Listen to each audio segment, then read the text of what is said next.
Must have fell asleep trying to listen to the album I might review.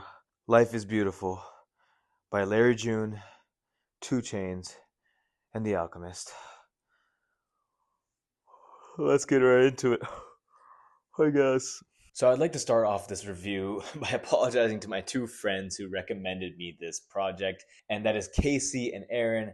I'm sorry, it isn't personal. I might just be a hater at this point, but I apologize for what I'm about to say.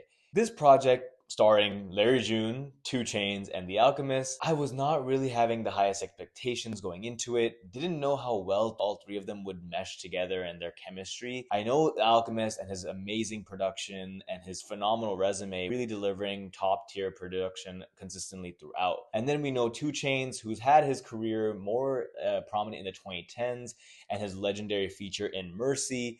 So we know about those two. Larry June, however, has been more of a recent rapper to come up. He's a Bay Area rapper, kind of more chill and laid back.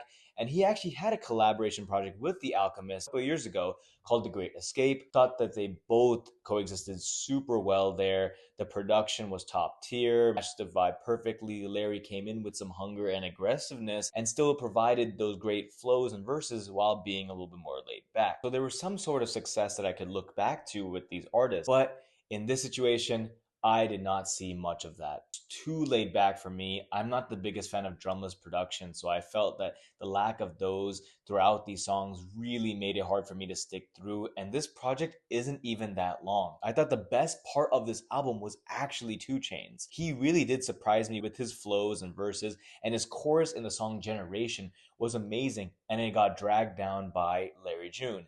He came in with a kind of a lazy, uninteresting kind of flow, and I just didn't like his overall delivery. It kind of happened multiple times throughout the project where I was liking a song and then he comes in and kind of takes me away from it. Overall, I will say this album, I will recommend to others. Whoever needs a good nap, this is a great album to listen to. So thank you, Casey and Aaron. I had some great naps with this playing in the background, and I normally don't take that many. So at least there's that going for this project. I will not recommend this while you're driving unless you got other people in the car talking to you, keeping you awake, and you have a great view to at least take your mind off it. But overall, this album, it does drag on, has a lot of moments where it's just boring. I'll be giving Life is Beautiful a 4.5 out of 10. Sorry again to my friends who wanted me to review this, but I just don't love this type of music, and I just felt that it could have been done so much better, and they've had better performances in the past. Thank you for listening, and I'll see you all in the next review.